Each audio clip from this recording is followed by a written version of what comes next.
تو وہ جو ڈراپ شپنگ کے حوالے سے محترم نے کلپ میں کہا, اور یہ میں ایک شخص پہ رد کرنا مقصد نہیں ہے, یوٹیوب اور فیس بک کی دنیا میں ایسے بیسیوں لوگ بھرے ہوئے ہیں, بیسیوں لوگوں سے یہ ایپس بھری ہوئی ہیں. تو انہوں نے کہا ڈراپ شپنگ کو ان مفتیوں نے حرام قرار دیا. پہلا جھوٹ یہ کہ ڈراپ شپنگ مفتیوں نے حرام قرار نہیں دیا ہے, ڈراپ شپنگ حلال ہے. کچھ پابندیاں لگائی ہیں کہ شرعن ان پابندیوں کے بغیر آپ کوئی بزنس بھی نہیں کر سکتے, ڈراپ شپنگ ہو یا کوئی بھی ہو. ایک قبضے سے پہلے آگے مال بیچنا اسلام میں جائز بولو نہیں ہے, یہ صحیح حدیث ہے اس بارے میں. لا تبع ما لیس عندک, رسول اللہ صلی اللہ علیہ وسلم نے فرمایا جو چیز ابھی تمہارے پاس ہے ہی نہیں, جس کے تم مالک ہی نہیں ہو, اس کو آگے نہیں بیچ سکتے. آپ لوگ چاہتے ہو جوئے سٹے لوگوں میں پروموٹ کر کے نوٹ چھاپو, جب مولوی اس میں رکاوٹ بنتا ہے, حالانکہ مولوی کو اس میں کوئی فائدہ نہیں ہے رکاوٹ بننے کا, وہ حق بیان کرتا ہے, تو بجائے اس کے کہ آپ جوئے اور سٹے کے بازار کو ختم کرو, آپ بتاؤ اس سے پیسے کی جو رولنگ ہوگی, جو پیسہ سوسائٹی میں گھومے گا, یہ نیچرل ہوگا کیا؟ ایک چیز آپ نے لی نہیں ہے, آپ کے قبضے میں نہیں ہے, ادھر سے خریدی, آگے ادھر کسی کو پہنا دی, اس سے خرید و فروخت کا عمل بڑھ جائے گا, اور یہ نیچرل نہیں ہوگا. چیزوں کی ویلیو بڑھتی ہے ان چیزوں سے. ہمارے پیغمبر نے پابندی لگا دی ہمارے اوپر کہ جب تک قبضہ نہیں ہے, صرف ملکیت میں داخل ہونا بھی کافی نہیں ہے, جب تک کوئی چیز آپ کے زمان اور رزق میں نہیں آ جاتی آپ اس کو آگے نہیں بیچ سکتے. دلیل دی حضرت عثمان جاتے تھے اور کمیشن پتہ نہیں کیا کیا فضول نہ, ایسے نہ کوئی سر نہ پیر. کمیشن ایجنٹ بننا ایک الگ چیز ہے. کمیشن ایجنٹ ضامن نہیں ہوتا, لیکن وہ ایک کی چیز دوسرے کو بکوا رہا ہوتا ہے, اس میں ضامن پھر وہ ہوتا ہے جو مالک ہو. میں ابھی مثال سے سمجھاتا ہوں اس کو, یہ تو میرا ٹاپک نہیں ہے ڈراپ شپنگ, لیکن میں ابھی بتاتا ہوں کہ مولویوں کو بہت کچھ پتا ہے الحمدللہ, آپ سے زیادہ پتا ہے ڈراپ شپنگ کا. یہ کہتے ہیں مدرسے میں رہتے ہیں اور مسجد میں رہتے ہیں اور ان کو کیا پتا. یہ بالکل ایسے ہی ہے جیسے ایک ڈاکٹر میڈیکل کالج میں رہتا ہے, اپنی کلینک میں رہتا ہے, اس کو لوگوں کے علاج کا کیا پتا. تو علاج کا تو پتہ ہی اس کو ہوگا جب میڈیکل کالج میں رہے گا اور کلینک میں رہے گا. تو مدرسے میں جو رہے گا تو مسائل وہی آتے ہیں, وہی تحقیق کرے گا. انشورنس کیا ہے, سود کیا ہے, حلال کیا ہے, حرام کیا ہے, اس کو تو تحقیق کا موقع ملے گا. وہاں تاجر آتے ہیں مسائل پوچھنے کے لیے, ڈاکٹرز آتے ہیں مسائل پوچھنے کے لیے. ہر مدرسے کی بات نہیں کر رہا, وہ مدارس جہاں دارالافتاء ہے, جہاں فتویٰ صادر کیا جاتا ہے, وہ ان کو تو تحقیق کا آپ سے کروڑا گنا زیادہ موقع ملتا ہے. ہم مدرسے میں یقیناً بند رہتے ہیں, لیکن بند رہ کے کیا پڑے رہتے ہیں وہاں پہ. آپ دیکھو جتنے مفتیان کرام ہیں, کوئی 20 سال سے فتوے کا کام کر رہا ہے, کوئی 15 سال سے, تو فتوے کے کام میں ریسرچ ہی تو ہے, تو ریسرچ تو متعلقہ لوگوں سے ہوتی ہے. مجھ سے کسی نے بلاک چین کے بارے میں ایک سوال کیا اور مجھے بولا ان کو مولویوں کو کیا پتا بلاک چین کا. تو اور یہ تو مدرسے کے اندر بند رہتے ہیں, یہ مدرسے کے اندر بند رہتے ہیں. میں نے کہا میرے بھائی, میں نے 1999 یا 2000 میں بلاک چین پہ تحقیق کی تھی, اور مدرسے کے اندر رہ کے نہیں کی تھی. ان کا مرکز تھا حسن اسکوائر میں ان کا آفس تھا. وہاں گولڈن کی کے نام سے انہوں نے اس بزنس کو پروموٹ کرنا شروع کیا تھا. تو ہمارے ٹیچرز کی طرف سے ہماری تشکیل تھی کہ ان کے لیکچر اٹینڈ کرو اور سمجھو کہ یہ سسٹم ہے کیا. ان کے لیکچرز اٹینڈ کرنے کے بعد ہم نے فتویٰ دیا تھا کہ یہ ناجائز ہے. سمجھ میں نہیں آ رہی میرا خیال ہے بات. آج کل کے جو اسکالرز آ رہے ہیں نا, جو کہہ رہے ہیں مولویوں کو کیا پتا تجارتوں کا, ان کو واقعی کچھ نہیں پتا ہے, کیونکہ وہ کل آئے اور آج فتویٰ دینا انہوں نے شروع کر دیا. نہیں آ رہی میرا خیال ہے بات سمجھ میں. میں کوشش کرتا ہوں اپنی آواز سلو رکھوں, جیسے تمیز سے بیان چل رہا تھا نا, غصہ نہ آنے دوں. تمیز سے جو بات ہوتی ہے وہ کیا ہوتی ہے, اچھی ہوتی ہے. تو پہلا الزام یہ لگا دیا ان مولویوں کو ڈراپ شپنگ کا, یہ ایسے ہی ہے جیسے بلاک چین کا نہیں پتا. ہمیں پتا ہے بھائی, ہم آپ کو آج پتا چلا ہے, ہم جب مدرسے سے فارغ ہوئے تھے تو انہی مسائل کی تحقیق میں لگ گئے تھے. ہمیں اس وقت سے پتا ہے.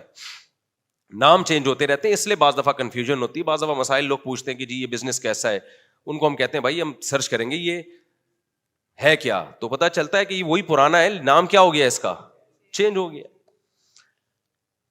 سمجھتے ہو گے نہیں سمجھتے؟ اب یہ بلاک چین والے بھی بہت مولویوں کے خلاف ہو گئے ہیں. اصل میں یہ لوگ چاہتے ہیں مولوی ختنے کرائے لوگوں کی نا, اور کان میں اذان دیا کرے اور صرف نماز اور حج تک رہے, یہ ہمارے خرید و فروخت کے معاملات میں ٹانگ نہ اڑائے.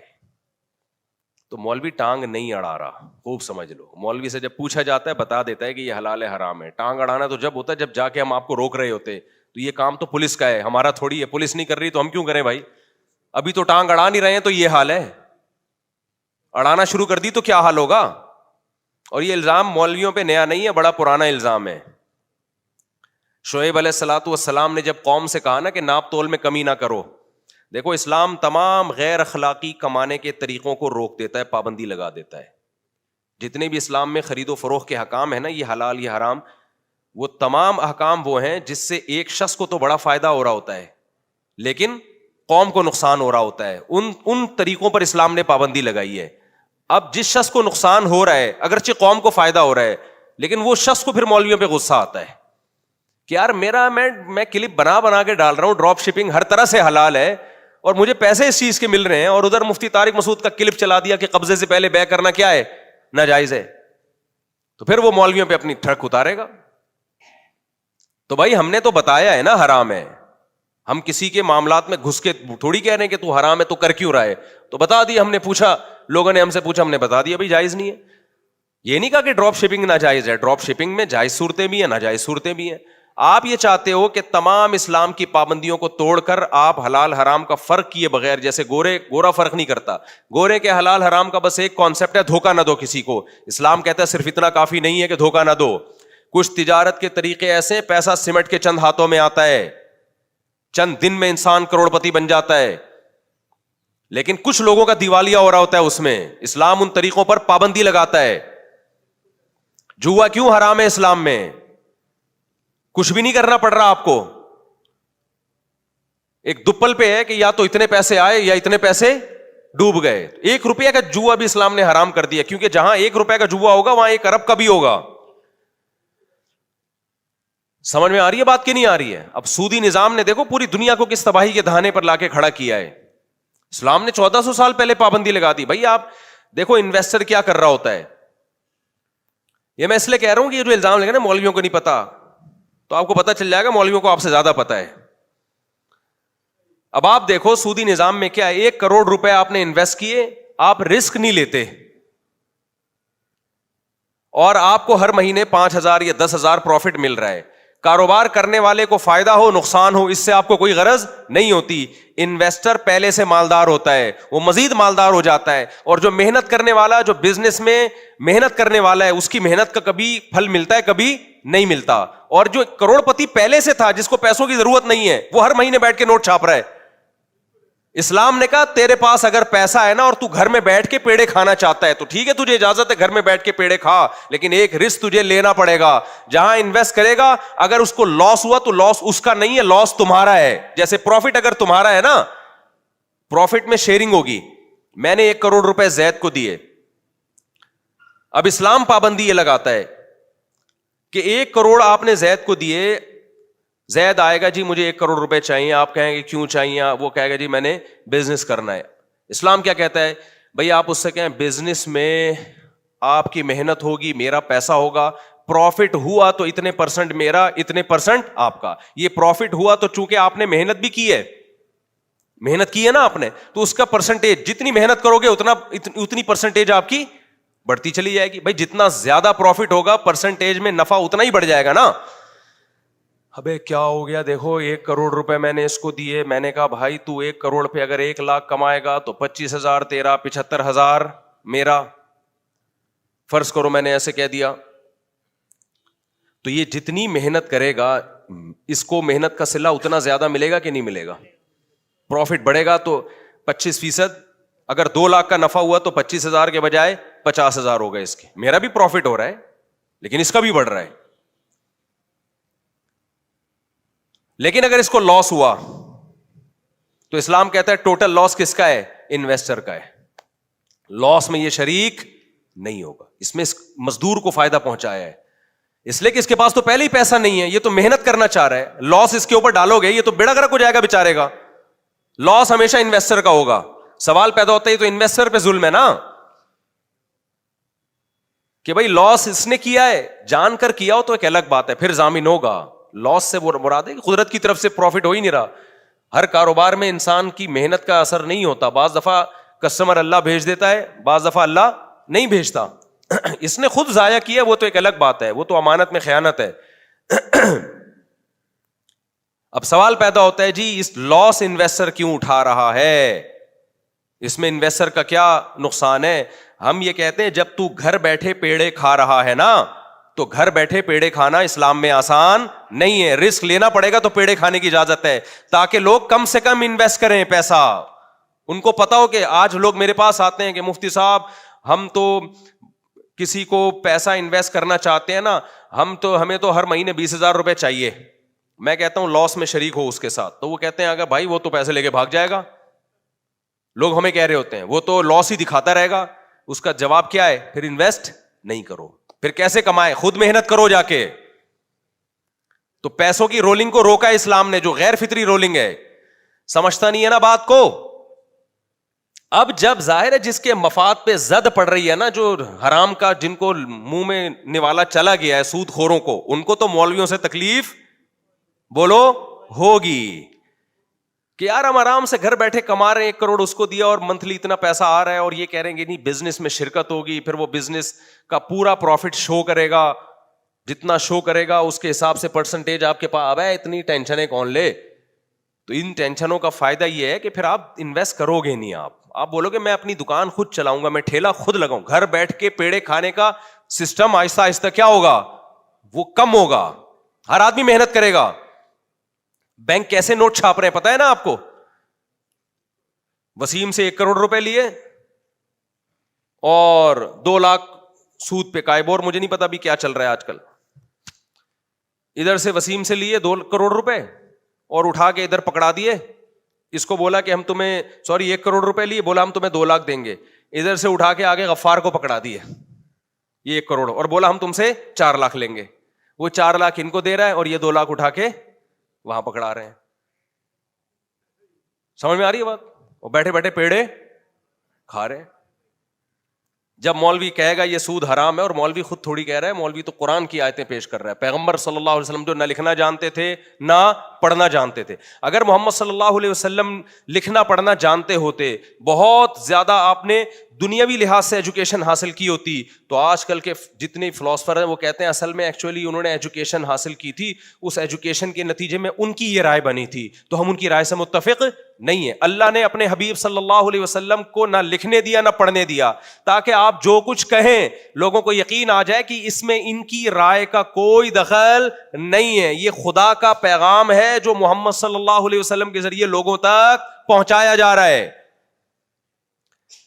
اور خدا کے پیغام کو چیلنج نہیں کیا جا سکتا. اس لیے میرے بھائی یہ دنیا سے محبت چھوڑ دو, مولویوں سے پوچھ لیا کرو کہ یہ بزنس حلال ہے یا حرام. ہاں ایکسپرٹ مولویوں سے پوچھو, ہم یہ نہیں کہہ رہے ہر ایک سے پوچھو, ہر فن کے ماہرین بھی ہوتے ہیں اور جاہل لوگ بھی ہوتے ہیں اس میں. آپ علاج کرواتے ہو تو ایکسپرٹ سے ایکسپرٹ ڈاکٹر کو تلاش کرتے ہو نا. اب کسی ڈاکٹر نے غلط انجیکشن لگا کے مار دیا, آپ کو یار یہ ڈاکٹروں کے پاس نہیں جانا چاہیے, بھائی آپ غلط ڈاکٹر کے پاس گئے ہو. تو اسی طرح اسلام نے اور بھی کچھ پابندیاں لگائی ہیں. اچھا, شرکت میں دونوں طرف سے اگر پیسہ ہے اور محنت ایک کی ہے, تو پھر جتنا پیسہ ہے اتنی پرسنٹیج کے حساب سے نقصان میں شریک ہوگا. وہ آسان مثال دے کے بات سمجھا دیتا ہوں, یہ بھی شریعت کا کتنا اچھا اصول ہے. دیکھو میرے ہیں 1 لاکھ روپے, ان کے ہیں 50,000 روپے, زید کے 50,000, 1.5 لاکھ سے دونوں نے بزنس شروع کیا اور یہ محنت کر رہے ہیں. تو اسلام یہ کہتا ہے کہ پرسنٹیج کے حساب سے پروفٹ کو ڈیوائڈ کر لو جتنا چاہو. ان کے 50,000 ہیں, لیکن پروفٹ میں ان کو 75% دے سکتا ہوں. کیوں؟ محنت یہ کر رہا ہے. سمجھ میں آ رہی ہے بات؟ لیکن لاس, اسلام یہ کہتا ہے جب لاس ہوگا تو پرسنٹیج کے حساب سے نہیں ہوگا, جتنی جس کی انویسٹمنٹ ہے اسی حساب سے ہوگا. 1 لاکھ میرے, 50,000 ان کے,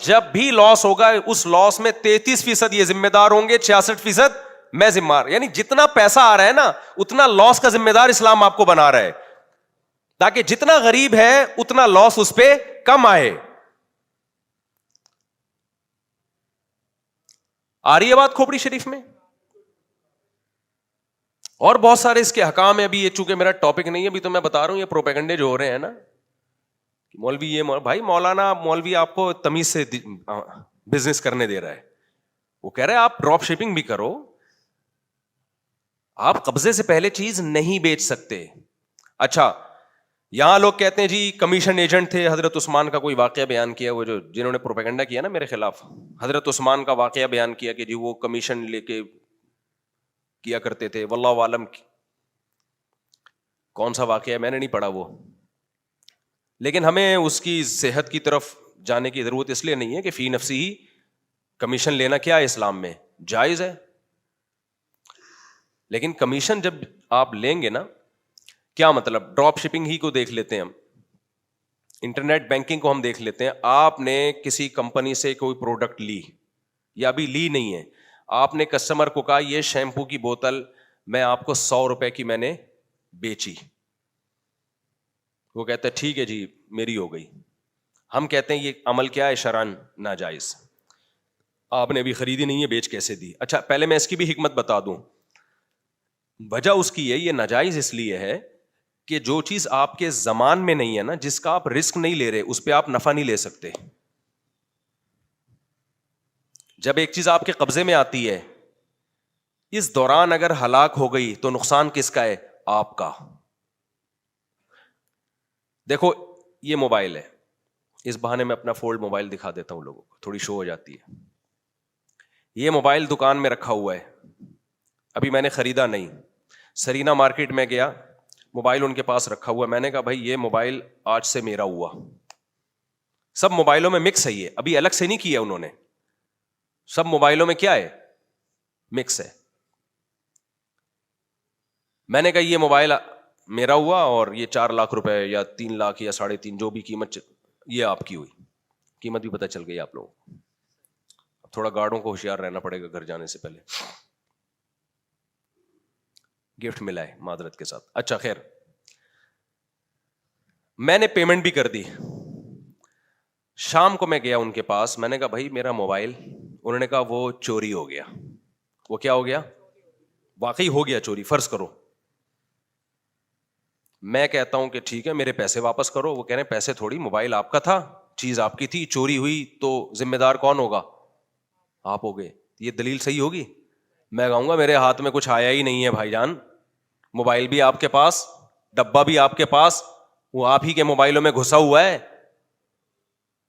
تو اس کا مطلب یہ ہوا کہ موبائل میں نے خرید تو لیا ہے لیکن ابھی اس کا رسک میری طرف ٹرانسفر نہیں ہوا. چوری ہوتا ہے تو نقصان دکاندار کا سمجھا جاتا ہے, میرا نقصان نہیں سمجھا جاتا. لہذا اس موبائل کو آگے بیچ کے میں پیسہ نہیں کما سکتا. میں نے سرینا مارکیٹ سے موبائل لیا, موبائل انہی کی الماری میں ڈبوں میں رکھا ہوا ہے, انہی کی الماری میں رکھا ہوا ہے. اور میں نے ابھی خریدا 4 لاکھ کا, فرض کریں, آگے میں نے 4.5 کا کسی کو پہنا دیا. اسلام کہتا ہے 50,000 آپ کے لیے حلال نہیں ہے, کیونکہ یہ موبائل آپ کے رسک میں ٹرانسفر نہیں ہوا تھا. لاس ہوتا تو آپ نہیں اٹھاتے یہ لاس, تو آپ پیسہ کیسے کما رہے ہو بیٹھے بیٹھے. 1 سیکنڈ کے لیے یہ رسک ٹرانسفر ہونا چاہیے, بے شک 1 سیکنڈ کے لیے ہو, بے شک 1 سیکنڈ کے لیے. ایک دفعہ یہ رسک کہاں ٹرانسفر ہونا چاہیے. 1 سیکنڈ کا مطلب کیا ہے, میں سرینا مارکیٹ گیا کسٹمر کو لے کے کہ میں اسے موبائل بیچ رہا ہوں. میں نے کہا کہ بھائی یہ موبائل میرا ہے مجھے دو. اس نے ہاتھ میں پکڑایا, 1 سیکنڈ میں نے ادھر ٹرانسفر کر دیا کہ لو بھائی میں نے بیچا. اب جائز ہے, کیونکہ 1 سیکنڈ جو میرے ہاتھ میں رہا ہے, اس دوران اگر وہ موبائل چھن جاتا تو کس کا نقصان ہوتا, بولتے کیوں نہیں بھائی, میرا ہوتا. اب اس پہ نفع کمانا کیا ہو گیا, جائز ہو گیا. یہ حرام ان کے منہ کو لگ گیا ہے, آن لائن جو ٹریڈنگ کر رہے ہیں نا, حرام لگ گیا ان کے منہ کو. یہ چاہ رہے ہیں بیٹھے بیٹھے ہم پیڑے کھاتے رہیں, یہاں سے سودا پکڑا, ادھر رسک لیے, ادھر پہنا دیا کسی اور کو, اور بیٹھے بیٹھے کروڑ پتی بن کے پھر غریبوں کو گالیاں دینا شروع کر دیتے ہیں بیٹھ کے. سمجھتے ہو کہ نہیں سمجھتے ہو؟ اسلام کہتا ہے رسک تو لو اس کا, ہاں رسک میں یہ ضروری نہیں ہے, یا قبضے میں یہ ضروری نہیں ہے کہ آپ وہاں جائیں اور باقاعدہ اپنے شاپر میں ڈال کے گھر لے کر آئے. یہ بھی صورت جائز ہے کہ میں نے فرض کرو سرینا سے موبائل خریدا, سرینا مارکیٹ, سرینا لوگ جن کو کراچی کا نہیں پتا وہ سمجھ کوئی سرینا باجی ہیں, کوئی سرینا مارکیٹ ہے بھائی موبائل کی کراچی میں. کراچی والوں کو چاہیے مجھے فری میں چیزیں دیا کریں, اتنی مارکیٹیں میں نے دنیا میں متعارف کروا دی ہیں اپنے. اس کے لوگ پیسے لیتے ہیں, اس کے لوگ. اب مجھے پتا چلا کچھ یوٹیوبرز ہیں جن کے ولاگس ہیں, انہوں نے بتایا کہ ہم 1 منٹ کا کسی کا ایڈورٹائز چلاتے ہیں نا, یہ پروموٹ کرتے ہیں, 20 30 لاکھ روپے لے رہے ہوتے ہیں. سمجھتا ہے بات کو, اور ہم فری پھوکٹ میں. تو سرینا مارکیٹ ہے یہاں پہ کراچی میں. اب آپ وہاں گئے, اچھا ہے کراچی کی مارکیٹیں پروموٹ ہو, شاید کراچی کے کچھ حالات اچھے ہو جائیں اسی بہانے. ہم تو چاہتے ہیں کراچی ترقی کرے یار. آپ گئے مارکیٹ, کراچی جو ہے نا پورے ملک کو 70% جو آپ کا خرچے پورے ہو رہے ہیں نا پورے ملک کے ایکسپینسز, وہ کراچی سے ہو رہے ہیں 70%. 30% باقی کما کے دے رہا ہے آپ کو. یہ بھی ہلکی رپورٹ نہیں ہے, ماہرین کی رپورٹ ہے. ایک اور طریقہ یہ ہے کہ میں گیا سرینا مارکیٹ, میں نے کہا بھائی یہ موبائل اتنے کا میرا ہوا, یہ لو, یا پیسے دیے یا نہیں دیے اس سے کوئی فرق نہیں پڑتا, پیسے تو بعض دفعہ ادھار بھی ہوتے ہیں. میں نے کہا یار یہ جو ڈبہ ہے نا اب یہ میرا ہے, اس کو تھوڑا سا نکال کے کیا کر دو, الگ کر دو. ڈبوں میں مکس تھا, اس نے میرا والا موبائل نکال کے, بھائی مفتی صاحب یہ آپ کی امانت ہے, میرے ہاتھ میں نہیں پکڑایا لیکن وہاں کیا کر دیا اس نے, الگ کر دیا, بھائی یہ آپ کی امانت ہے. اب جب الگ کر دیا نا تو اس کا مطلب کیا ہے, تو یہ رسک میں منتقل ہو چکا ہے. اب اگر چھینے کا بولے گا, بھائی چھیننے کا مطلب یہ دکان میں کوئی حادثہ ہو گیا, آگ لگ گئی, ڈکیتی ہو گئی, بولے گا بھائی مفتی صاحب ہم نے تو آپ کا موبائل نکال کے آپ کے سامنے کر دیا تھا, آپ کا ہے, آپ نے خود ہی نہیں اٹھانے آئے تو ہماری ٹینشن نہیں ہے, آپ لے جاتے, ہم نے تھوڑی منع کیا تھا. بعض دفعہ یہ ہوتا ہے بندہ کہتا ہے یار یہ میرا موبائل ہے لیکن اپنی شاپ پہ رکھو, یہ الگ کر دیا نا آپ نے, بس یہ پتہ چل گیا یہ والا ڈبہ کس کا ہے, یہ والا ڈبہ میرا ہے, کیونکہ ڈبے تو سارے سیم ہوتے ہیں نا, تو یہ الگ کر دیا, یہ والا میرا ہے, اس پہ چاہے نشان بھی لگا دیں یا کچھ بھی, تو مجھے ذرا کام ہے, ذرا گولے گنڈے کھا کے آ رہا ہوں میں. ہوتا ہے نا, آپ بازار میں جاتے ہو خریدتے ہو, یار میں ذرا برگر کھا کے آ رہا ہوں, یار وہ بریانی کی ہے, آپ یہ پکڑو, میں اس دوران چھن گیا تو نقصان چونکہ میرا ہے, لہذا میں اس موبائل کو آگے بیچ سکتا ہوں. تو پتا چلا اصل قبضہ نہیں ہے, اصل چیز کیا ہے, رسک ٹرانسفر ہو جائے. تو جب تک اس کنڈیشن میں نہیں ہوگی کوئی چیز, اس وقت تک آپ آگے فروخت نہیں کر سکتے. اب علماء کی ایک اچھی عادت یہ ہے کہ جب وہ کسی چیز کو ناجائز کہتے ہیں تو اس کا آلٹرنیٹ بھی بتاتے ہیں. بعض دفعہ آپ قبضہ نہیں کر سکتے کسی چیز پہ, تو علماء اس کے 3 آلٹرنیٹ بتاتے ہیں آپ کو. بھائی پہلا آلٹرنیٹ تو یہ کہ خود قبضہ نہ کریں, آپ جس کو بیچ رہے ہیں نا اس کو کہیں کہ تم میری طرف سے قبضہ کرو, اس دوران چیز ہلاک ہو گئی تو نقصان میرا ہے, تمہارا نہیں ہے. قبضہ کرنے کے بعد یعنی میرے لیے خریدو, قبضہ کرو, اس کے بعد پھر نئے سرے سے خرید و فروخت کا عمل ہوگا, میں تمہیں یہ چیز بیچ دوں گا. اس پر میں کئی دفعہ بیانات کر چکا ہوں, یہ میرا ابھی ٹاپک نہیں ہے. جمعے کے دن لوگ واض و نصیحت سننے کے لیے آتے ہیں, فقہی مسائل سیکھنے کے لیے اس مجلس میں نہیں آتے, اس لیے میں اس کو جلدی فارورڈ کر رہا ہوں. باقی کسی کو سیکھنا ہو تو وہ پورا اس بارے میں علماء کے کلپ بھی ہیں, مفتیان کرام کے, میرے بھی ہیں, وہ آپ سن لیں, یا ویسے کوئی سوال لکھ کے بھیج دیں تو ہم جواب لکھ دیں گے. میں اس لیے جلدی اس کو چلا رہا ہوں. دوسرا طریقہ یہ ہے کہ آپ کیا کریں بھائی, بیچیں نہیں بلکہ بیچنے کا وعدہ کر لیں. کیا کر لیں, وعدہ کر لیں. آپ میڈیکل اسٹور جاتے ہیں, بھائی ہمیں یہ میڈیسن چاہیے, میڈیکل اسٹور والا بولتا ہے میرے پاس نہیں ہے, کل آپ آؤ گے آپ کو مل جائے گی, یعنی وہ وعدہ کر لیتا ہے کل میں آپ کو دے دوں گا. وہ جاتا ہے جی وہ کوثر میڈیکوز, دیکھو کمپنی مشہور ہو رہی ہے کہ نہیں ہو رہی, کوثر میڈیکوز میں ہر دوا مل جاتی ہے جو کہیں نہیں مل رہی ہوتی, مشہور یہی ہے اور تجربہ بھی یہی ہے. کوثر میڈیکوز جا کے اس نے وہ خریدی, آیا, آپ گئے, آپ نے خرید لی. کیا مطلب, کل اس نے یہ چیز آپ کو بیچی نہیں تھی بلکہ بیچنے کا وعدہ کیا تھا.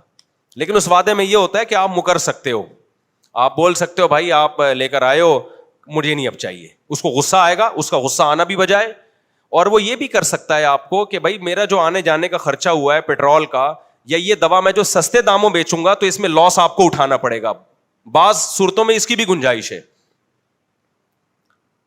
کہ بھائی میں تو گیا ہوں, یہ میڈیسن تو کوئی خریدتا ہی نہیں ہے نا ہم سے, میں تو تمہارے لیے گیا ہوں یار, کوثر میڈیکوز سے لے کر آیا ہوں, ابھی اس کا کسٹمر تو ملے گا نہیں اور 15 دن میں ایکسپائر ہو جائے گی, تو یا تو کوئی مریض لے کر آؤ, کسی کو بیمار کرو, اس کے پھوڑا نکالو تاکہ یہ والی دوا اس کو ہم کھلائیں اور پھوڑا اس سے ٹھیک ہو. تو یہ غصہ اس کا بجا ہے, لیکن آپ ابھی تک اس میڈیسن کے مالک بنے نہیں. اس کو کہتے ہیں بیچا نہیں ہے, بیچنے کا وعدہ کیا ہے, تو وعدہ بھی جائز ہے, اگرچہ آپ کا قبضہ نہیں ہے اس کے اوپر, تو آپ وعدہ کر لیں.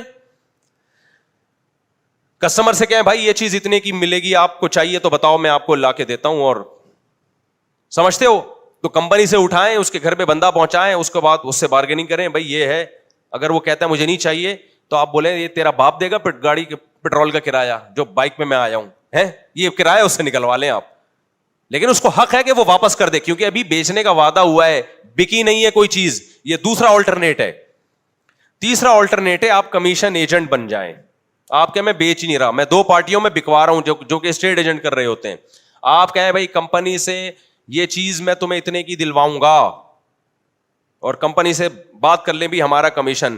اس صورت میں چونکہ آپ اپنی چیز نہیں بیچ رہے, تو اس میں خوب اچھی طرح سمجھ لو کہ جب آپ کمپنی سے خود یا کوئی بھی بندہ اٹھا کے ڈلیور کروائے گا نا کسٹمر, اس دوران کراچی کے ڈاکوؤں نے وہ چیز یا وہ موبائل اچک لیا, تو نقصان کمپنی کا ہے, آپ کا نہیں ہے. اگر نقصان کا آپ کو ضامن بنایا جا رہا ہے, اس کا مطلب یہ کمیشن ایجنٹ نہیں ہو آپ, صرف لیبل لگایا آپ نے کمیشن ایجنٹ بننے کا, آپ حقیقت میں وہ چیز بیچ رہے ہو بغیر قبضے کے. سمجھتا ہے یا نہیں سمجھتا؟ تو یہ 3 چیزوں کو لوگ مکس کر دیتے ہیں.